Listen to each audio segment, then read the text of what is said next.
everyone. Welcome to another amazing episode of High Stakes with Steve Rozenberg. And this is the show that we talk about real life, real business, and real situations. Now, I have my background, as many people know, is in real estate, coming up and learning about real estate.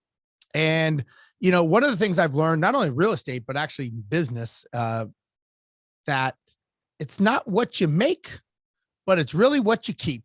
And it's understanding the rules of the game and how to play it correctly. I think one of the challenges, and we're going to talk to our guest today, who's an expert at this. I think the challenge is that many people get into this game and they don't even know the rules. They don't know what the game they're playing is. And unfortunately, they think making money is the same as keeping money. And I have learned that is a completely different story. And there's the ego and pride of what you want to say you're making and what you want to show people gets deposited into your account. And then there's the wealth side. And the wealth side is what you keep and what you do with that money. Today, I have Tom Wheelwright, who's the CPA and CEO of WealthAbility. Just wrote a new book. If it's not out yet, it will be shortly. We'll talk to him about that.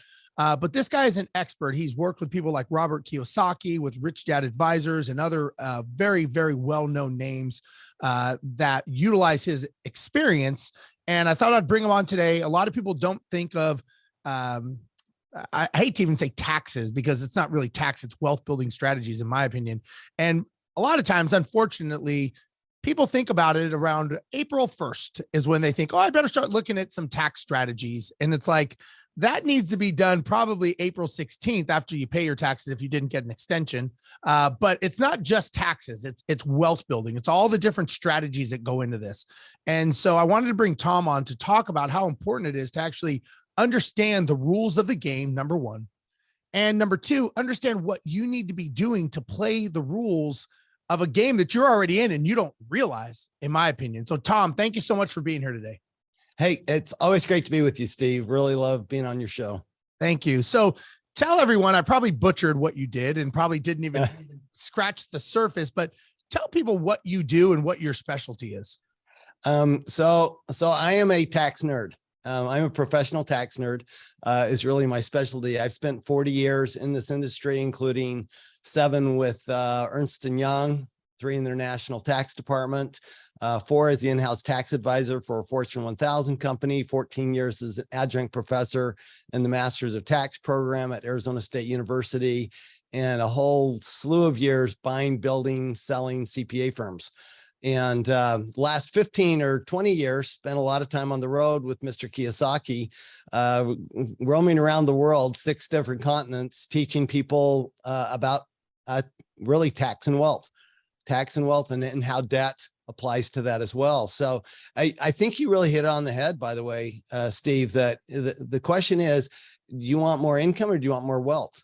And that is the big question. And that's where taxes, they're your single biggest expense. They're the single biggest roadblock to building wealth, but they can also be the single biggest asset to building wealth. So that's what we do. I run a network of about 60 CPA firms around the country.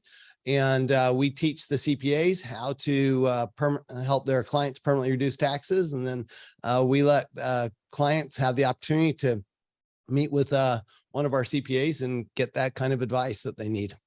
So most people, when you say the word, I do taxes, that's either the yawn. Oh, great. Good for you. He must be a boring guy, which I know you're not, but that's, or they get clammy and they don't really like to even have that discussion. Why do you think it is it designed? Did the government design the whole tax code and everything about it to just be so convoluted and intimidating that you just kind of go, whatever they give me back or whatever they take from me, I'm just going to agree with it because I don't even know what this animal is and I don't want to poke the bear. Is that the analogy of how the government does taxes? Yes and no. It depends on which part of the government you're talking about. So sure. I really think it's death and taxes, right? We don't want to talk about death and we don't want to talk about taxes. Excuse me. My job is to make taxes fun, easy, and understandable. That's my job. Taxes are not that difficult once you understand the concepts. The details are, and that's why you have advisors, but the concepts are really pretty simple. And if I could, there's one line in the tax law that says all income's taxable unless we say it isn't. There's another line that says nothing's deductible unless we say it is. There's some charts and tables tell us how much taxes to pay, but literally 99% of the tax law is a roadmap to reducing your taxes. So when I talk about which branch of the government you're talking about, Congress actually provides tax incentives. And these are incentives that they want us to use. The IRS, they're the enforcers. They want to make sure that you're doing it the right way. Now, sometimes the IRS goes overboard, just the way sometimes the taxpayer goes overboard. I think the biggest shift that people need to make when they start thinking about taxes is the tax law is not out to get you. The IRS is, but the tax law is not. And so, when it's not a zero-sum game, Steve. It's not the government wins and you lose, or you win and the government loses. It's the reason I wrote the win-win wealth strategy, because it can be a win-win. Now, the reality is the government will always win. The government always wins unless you're cheating. Then the government loses. But cheating, is a tough way to live your life, and frankly, nothing that I would ever recommend. But you don't have to be a loser. So the government can win and you can win, because the tax law is really a series of incentives. I wrote in the Win-Win Wealth Strategy about 7 different primary incentives that the government puts in the law. And by the way, not just our country. We looked at 15 different countries so that we could show that, look, it's not just the US. This isn't a lobbying campaign from, some rich people lobbying. This is worldwide that these incentives apply. And these are for good government causes. For example, the biggest incentive we were talking earlier about business. The biggest incentive that the government gives is business. And a simple example is this: last few years, everybody's been working from home. Right. Employees didn't get to deduct their home office, and people with a business did. Now, what does that tell you? It tells you that the government favors people that are in business. That's an incentive, and that's a positive incentive. That's not a negative incentive. That's a positive incentive. So that's something the government says, look, we need employment. We need business. We need innovation. And we're going to incentivize those things through the tax law, because what they learned since the 1960s with JFK was that a little bit of government incentive goes a long way. Okay, I want to ask you a philosophical question here, and it's leading back to the tax question. But if the government gives entrepreneurs, business owners, such amazing tax breaks, right? We know real estate as well. When you color outside of the lines of the norm, you get rewarded. Meaning real estate, meaning being a business owner, those kinds of things. But yet the school system is set up to train you to be an employee and in debt. So isn't it, what is your thought behind that? It always intrigues me that they incentivize people like us that own businesses and have real estate, but yet they really don't incentivize the schools to teach you that. They need employees. Cause look, a company needs, low-level employees, mid and high level to run the machine. If everybody was an entrepreneur, there'd be nobody to actually do the work. But do you have a thought behind that? I have like days worth of thoughts behind that, Steve. And I liked school. Let's begin with, I'm an A student, right? And I liked school and I did well in school. I don't think everybody would be an entrepreneur if they taught entrepreneurship, because everybody's not cut out to be an entrepreneur. My son-in-law, he tried working for an entrepreneur and he hated it. Right. He likes working for a big company. So I think a lot of people would prefer the routine of going to work every day and not having to worry about all the risk that those of us who are entrepreneurs take on all the time. So I don't think that's the big risk. I think the challenge is that, I think the school system was initially started with the idea of creating factory workers. No question. That's how it was started. That was Rockefeller's idea, right? Yeah.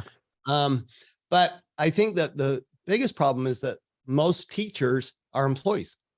Yeah. I would agree with that. I think that a lot of people, they've gone to school. They've been in the, we'll call it the system. They've been in the school system their whole life. So for them to go ahead and now all of a sudden teach you to be an entrepreneur. I'll give you an example. My son, at 14 years old, he bought his first rental property. And he's in a economics class, and they're talking about assets and liabilities. And I'm sure you probably know where this is going, especially with Rich Dad, Kiyosaki. And my son read the books and everything. And the guy starts explaining how a house is a liability. And my son says, well, not always. And the guy's like, no, absolutely. And he's like, well, what if you have it as as a rental property? And he starts, the teacher starts explaining to my son what a bad idea that is to have a rental property, because he's going through a diatribe of answers that don't even exist, the tenants and the this and the that. And he's going through it. And my son says, well, and I think he was 16 at the time. And he says, well, I have a rental property and I don't have those problems. And the teacher was like, what do you mean you have a rental property? And he's like, yeah, he's like, you mean you live in a rental property? He says, no, I own a rental property. He said, oh, your parents own a rental property. He said, no, I own a rental property and I get cash flow from it. And so now all of a sudden, and he wasn't doing it to have the conversation of the attention turned to him, but the attention all of a sudden turned to him. And then the teacher started asking him, well, how did you do it? How kept asking the how questions.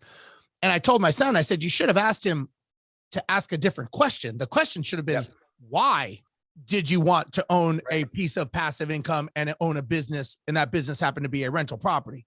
But it was just interesting that you've got a guy who is, I'm sure very intelligent as an employee, teaching about, he wasn't teaching entrepreneurs, but he was teaching, I would say, I hate to say misinformation, but we'll say for the entrepreneur, it was misinformation, because had those kids walked out of that room, or my son, he would have said, oh, owning rental properties is bad. You shouldn't have them, Dad, because they're just liabilities. So it was just an interesting way of their teaching the youth. And it may not be the best way, but like you said, not everybody is cut out to be an entrepreneur, and that's fine. Let me tell you an interesting story. So a few years ago, Robert Kiyosaki and I were in South Africa, and we were teaching a group of high school students down there in a prep school. And we played Robert's cash flow game. Okay. And we had at every table, there were a few kids and there was one adult. Some of the tables had business owners from the town were the adults, and some of them had the teachers were there. It was very interesting to watch, because the ones with the business owners, there was so much energy. They were so excited. They go, oh, this makes so much sense. There were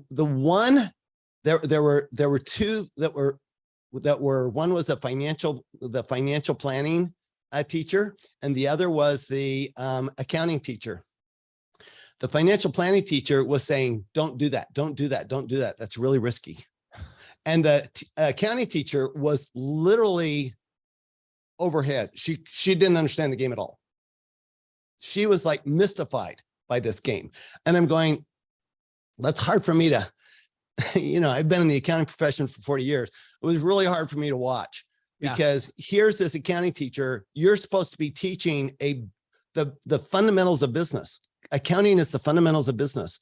And yet you can't even play a game that's like Monopoly and understand what's going on and get out of your head. And that's the problem in the school system, is we've got too many people who are teachers, but not doers. And what your son did, he was the doer. And so that's a real teacher, not a fake teacher.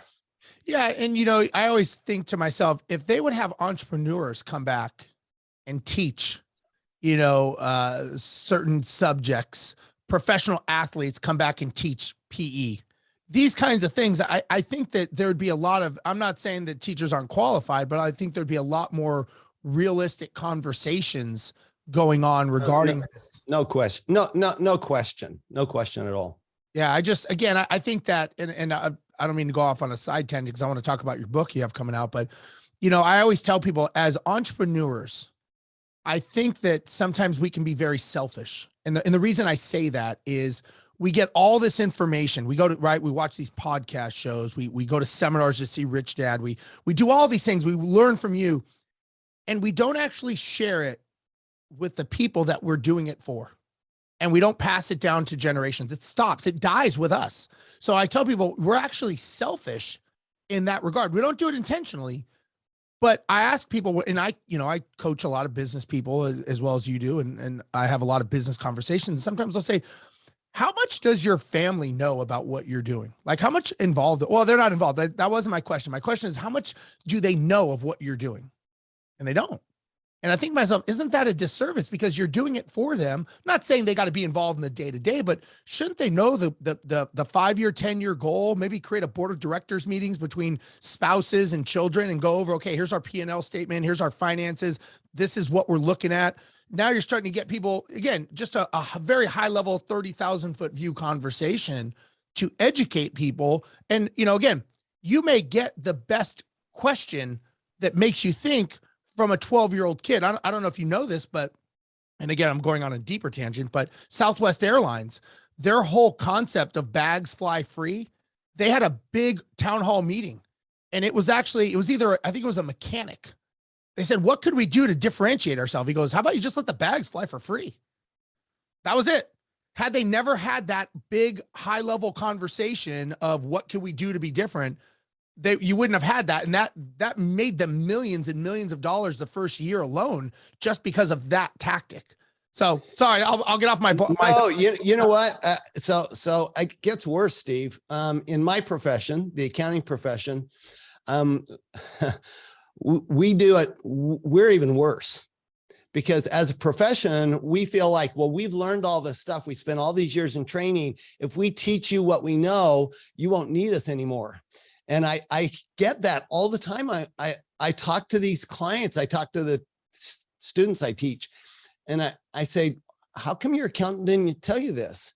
He said, well, they just tell me, what I need to know. And I'm going, no, they don't. You need to understand this. They can't, an accountant can't reduce your taxes. An accountant can just tell you what you need to do to reduce your taxes. Right. So in my view, our job as accountants is to teach our clients how to do this. And if we're not doing that, it's because we're so afraid of losing something that we're not willing to share and actually help them increase their revenue and increase their bottom line. I think it's a huge disservice, and it's a huge criticism I have of the accounting profession right now. Right. Now you've written several books, and basically what you do, if I understand this correctly, is you help people get to their financial dreams faster so that they can, by reducing taxes legally and permanently to get people to understand, again, like we said earlier, it's not what you make, it's what you keep. So you have a new book coming out. It's coming out in a couple of weeks. Do you mind explaining what that is? Because it was a very interesting, the title caught me, which is obviously what a title's supposed to do. And I want to know, I don't know if you want to share them here, but I'm curious what these 7 things are. But I'm just curious because obviously this is something that the looking behind the cloth to see the wizard here of how you do this is my question. Well, this is really what I want to do is expose what really happens in the tax law. There's a lot of conversation going on for the last few years about how the rich don't pay taxes. And the IRS commissioner himself has said the rich are cheating. We could collect $1 trillion if you just give us more money. And which is pretty offensive to the accounting community, because that's saying that either, since all rich people have a CPA, right? Either the CPAs are stupid or we're complicit. So I don't really appreciate that from the IRS commissioner, who is a tax attorney. But I don't like the conversation. And the reason I don't like the conversation is because that's not the way the tax law works. The way the tax law works is the government looks at what things would we like private industry and private individuals to take on. Okay, we don't want to take them on as a government. We're taking on education. Okay, we're taking on military. Okay, we take on roads and infrastructure. Okay, but we don't want to take on housing. We don't want to take on energy. We don't want to take on technology. I mean, can you imagine if we had to rely on the government for new technology? Are you kidding me? Just go to the post office and that would answer your question right there. Right. And so do we really want to rely on even the government? The government does provide jobs, but I'm going, think about this. If the government provides a job, let's say pay somebody $50,000 a year. How much value do they get back for that $50,000? They get $50,000 of value at most, right? But what if the government gave Steve $5,000 so that you could go hire a $50,000 person? Now the government gets $50,000 worth of job out of $5,000. So the government uses the tax law for leverage. Okay. It really is all about leverage. So the government is saying, look, we know, and Kennedy figured this out. He experimented with it. He was really the first one to really experiment with this, with the investment tax credit back in the 1960s. I said, look, we need to stimulate manufacturing. What if we gave manufacturers a 10% tax credit for buying new equipment? Would it help? Sure enough, it did. And then they went, okay, well, wait a minute.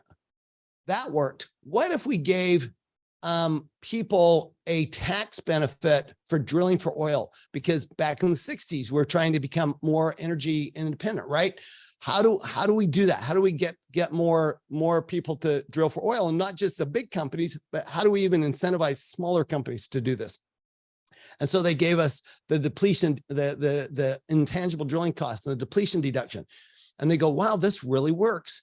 And it's a very small incentive that they give because people hate paying taxes. And let's face it, there is nobody on earth, even those ridiculous people who say tax the rich, those same people, by the way, could voluntarily pay more tax. Right. There's a checkbox on your tax return. You can voluntarily pay more tax. Warren Buffett says, rich don't pay enough tax. Well, he should check that box and voluntarily pay more tax. You know, my point always is you first. Yeah. Okay. If you really believe that, then why don't you do that? Well, what they're saying is, well, I'm not going to do it unless everybody has to do it. Well, I don't understand. So in other words, you're not going to contribute to charity unless everybody contributes to charity. I don't understand. So obviously you don't think the government uses your money well, as you would give them all of your excess money. So the point is that, look, these are things the government wants done. There are things like business and jobs. There are things like technology. There are things like energy, renewable energy, and fossil fuel energy. They're both incentivized right now. Okay. So you look at what does the government want done? There's probably a tax incentive for it. So 7 investments are simply those areas that are government programs, government things that the government really wants to see happen. I'll give you one that nobody is going to argue with. Retirement plan. Retirement plans is one, that's the number 7 on the 7 investments. It is one of those investments government incentivizes. Interestingly enough, Steve, retirement plans are, in my analysis, they're the only ones where the government doesn't win. Really? The government breaks even, but they do not win. In all the others, business, energy, technology, et cetera, in everyone, all of the others, the government actually makes money by providing the incentives because it's just leveraging itself. Understand, we're all partners with the government. No, okay? let me just ask a quick question. When you said the government doesn't win, the first thing that came to my mind, is that because people are living longer and they're actually milking that retirement, or? No, it's because, and this was an eye opener for me, frankly. I've been anti-retirement plans for years, right. And I pretty much have to eat my words with this, because for the average person, somebody who's making $200,000 a year as a family, or $200,000, what happens is that when you put that money into your IRA or your 401k, you get a deduction at your highest tax bracket. But when you pull the money out, it's at your average tax bracket. So you actually do pay less tax overall. It's not just that you defer the tax, you actually pay less tax. Okay. And so what happens but for the government, it's about a break even, because they do get their money back, but they don't get a big win on their money, right? Whereas if they incentivize, for example, your real estate, you sell that real estate, they're going to get big tax. You hire employees, they're going to get the tax from the employees. So, excuse me, the government wins much bigger in the other areas. It's not that they particularly lose financially, but they don't really win financially. The taxpayer does win. Okay. So, but that's an incentive where even the most progressive person on the planet would say, yes, we want 401ks, we want IRAs. Well, okay, but that's a government incentive. And, if you're just saying that you want your government incentives, you don't want other people's government incentives. That's all you're saying. It's like, I'd like to see somebody who didn't take the tax deduction for the mortgage interest on their home. Right. I mean, yeah, who's going to do that? So, okay. So that's number 7. So the book coming out is the 7 investments the government will pay you to make. Right. That's number 7. Can you give us another one? Well, I mean, the first one's business. In fact, the largest chapter is on business because there's so many benefits. Interestingly enough, I did an analysis. So, because this whole home office thing has really got me intrigued with COVID, right? And so what I did was I said, okay, so just how much does the government pay? If you went out and started a business, an online business, how much of that would you fund and how much would the government fund? You actually make a profit starting a business. You actually make a profit starting a business because think about this. You're already paying for your home. So you don't have a new expense there. You're already paying for your car. You don't have a new expense there.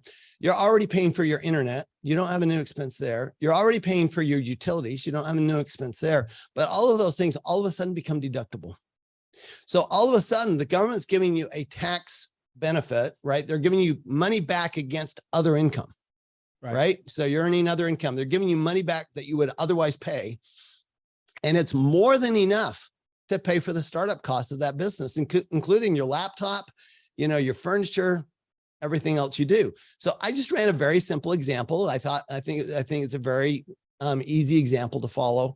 And I'm going, okay, well, this is really interesting. The government literally will pay you to make that investment into a new business. And it's amazing what's really magical. And when people read the book, what you want to look at is, okay, I'm going to read each investment separately, but then start combining them. Okay. So for example, you do real estate, but real estate is also a business. Absolutely. So you'll also get the business benefits, but then you also use debt. So you also get the tax benefits from debt, but then you could also put solar on your investment real estate. So you could get the energy tax benefits.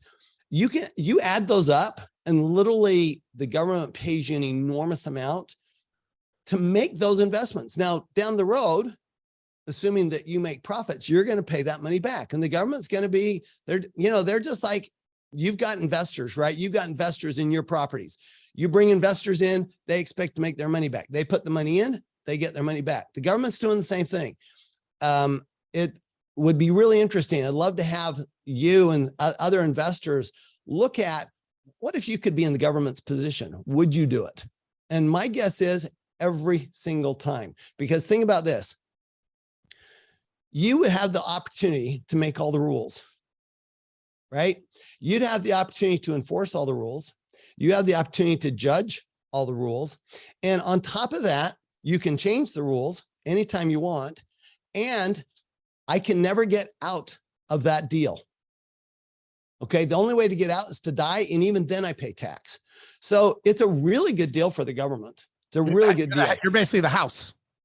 You are the house. You are absolutely the house, and everybody wants to be the house. So for the idea that the government somehow loses on this, or that somehow, taxpayers are rich people are taking advantage, it's a complete misunderstanding and misconception of how the law works. Is that just a marketing spin essentially to villainize someone else and like, don't look at us, look at them. They're the bad guys. Is that the ideology behind it in your opinion? You know what? I have no idea. I can't even pretend. I'm a pretty much a non-political. I just want to look at what are the facts here, right? The facts are my last chapter. You'll love the last chapter. So the last chapter of the book is how to get the government to pay for your Ferrari. Oh, nice. I actually show if this is a true life example I use. I have a client who's fairly well known, and he let me use his name and everything. And that he actually used real estate. He used debt and real estate basically. And he used real estate and was able to literally get the government to pay for his Ferrari. And it's not that the government wants you to buy a Ferrari. They don't care what you use the money for. Right. What they want is they want you to do they want you to build housing. They want you to create jobs. They want you to build technology. They want you to create energy, et cetera. That's what they want you to do. And if you do that, they will give you tax incentives. And here's the thing, you started at the very beginning, Steve, about it's not about how much I earn, it's about how much I keep. I always tell people that the more you earn, the more tax you pay, but the more wealth you build, the less tax you pay. Right. Because the government wants you to build wealth. They don't want you to be rich, but they want you to build wealth. And those are two different things. If you look at even the estate tax laws, the estate tax laws really allow people to build quite a bit of wealth tax-free. Okay. But you're still gonna, if you spend the money or you save the money, you're gonna pay tax on the money. So let me ask you this. I'm going to take a little diversion here, if you don't mind.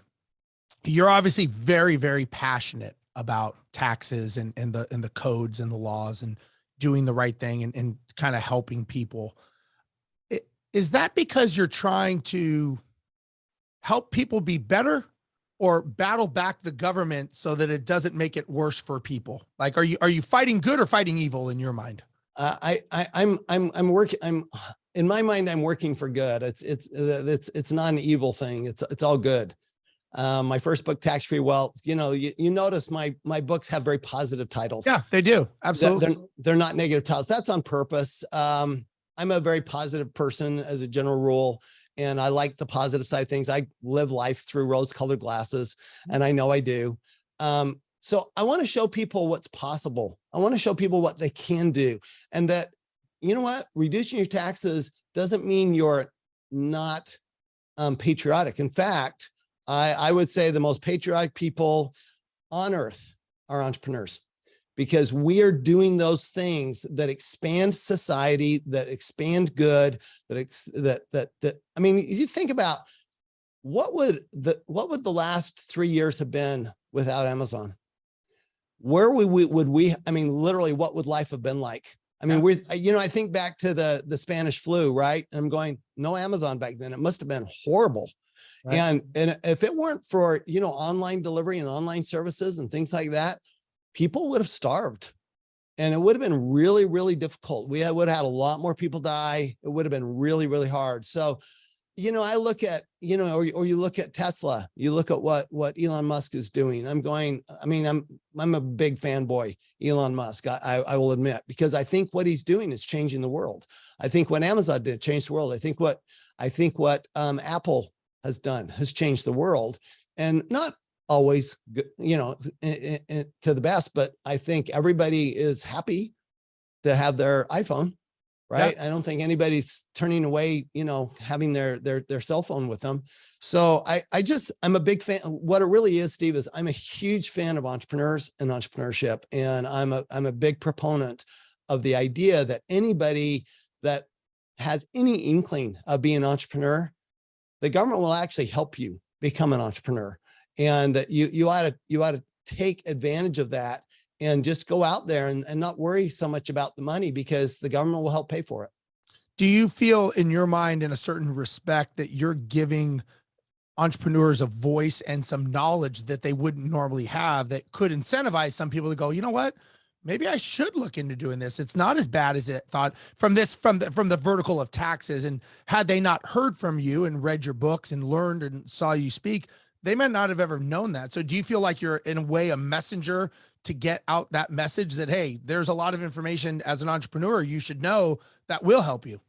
Yeah, there's no question. I actually hear this everywhere I go. I was in Chicago last week and had several people come up to me, and I was actually in a mastermind group, and I had several people come up to me and say, oh my heavens, I read your book, completely changed the way I think, and completely changed the way I think about taxes and about business. And I'm going, that's the idea. The idea is we've got to change the way we think about things. If we don't change the way we think, we'll never change the way we are. So, you have to think differently before you can do differently. And it's just, I am very passionate about it because I'm passionate about entrepreneurs. I am the son, grandson, and great grandson of an entrepreneur. So it runs deeply in my blood. And I love entrepreneurs. I just love working with them. I love seeing them succeed. I love watching people start. I love watching that success, and I love the innovation that comes out of it. Okay. With the economy changing, which I think I'm going to say this from my perspective. I think the economy is always changing. I think it's like the ocean. It never stops moving. It's just, whatever the media puts their attention on, and whether it's good or bad is probably perspective. But let's just say the direction that it seems like it's heading. Do you see any changes coming to tax laws, tax codes, or does it not move that fast? Because, there's always ups and downs, corrections, whether you call it a crash, recession, whatever, there's always change, right? And so a lot of people, I think they like to dramatize everything, but this is not anything new than 2001, 2008, 1990s. Do you see it changing, or does it pretty much go steady and the economy works around it? Well, I have to recognize, you talk about how slow it is. Prior to 2017, the last major tax law change was 1986. Oh, wow. Okay. Okay. So it does take, about 30 to 40 years for major tax law changes. It also takes a consensus within a party, and the party has to be in both branches of government, right? You have to have the same party has to control right now, right? Because we're so divisive. Sure. The same party has to control the House, the Senate, and the presidency. And unless they do, nothing's going to happen. We've seen what, Biden tried to get Build Back Better through and got caught up within his own party, right? I mean, my senator, Kirsten Sinema, was one of the primary fighters against it. Yeah. And thank goodness for that. And I appreciate her for that, because it was a terrible bill. I think what we see more is incremental changes. So for example, right now we have a solar tax credit of 26%, goes down to 22% next year, and then it disappears. So if they really want, to incentivize that, and they have to incentivize it because it doesn't pay for itself otherwise. If they really want that, they need to make that change. The research and development tax benefit was changed in 2017 in the Trump Tax Act. It needs to revert to what it was. That's a big one. So there are little incremental changes that I think could still happen, maybe even this year.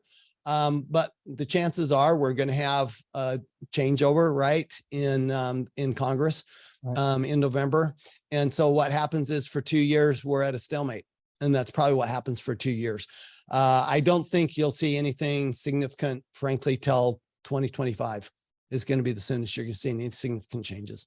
Well, and what's interesting is I do a lot of coaching and speaking in the roofing solar industry, and I've learned about, I believe it's section 179 of the tax code for people to put solar, and I know they're pushing that because, and again, this is coming from that industry, and I don't know specifics, but essentially you can have your roof replaced on a commercial building for possibly free if you do it correctly and you use the right incentives. And again, this is something that people don't know.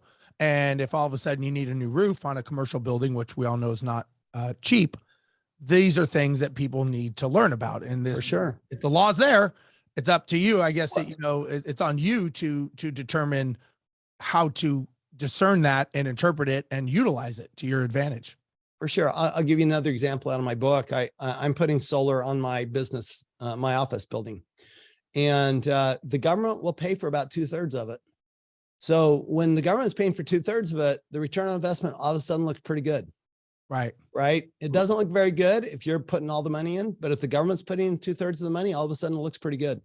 Yeah, I agree. Well, Tom, I'm definitely excited to read the book when it comes out. July 12th is the date that the book will be out. Is that correct? That is correct. It's available for pre-order now at winwinwealthstrategy.com, but otherwise it releases in all the stores. People are pre-ordering now in Barnes and Noble. They're pre-ordering on Amazon. They're pre-ordering at winwinwealthstrategy.com. It's trending as a bestseller. So hopefully we can get the word out and to a lot of people who haven't heard the word yet. That's great. And the book is The 7 Investments the Government Will Pay You to Make. Tom, any parting advice for the entrepreneurs out there that you would give them to just kind of focus on for the next 90 to 365 days coming up?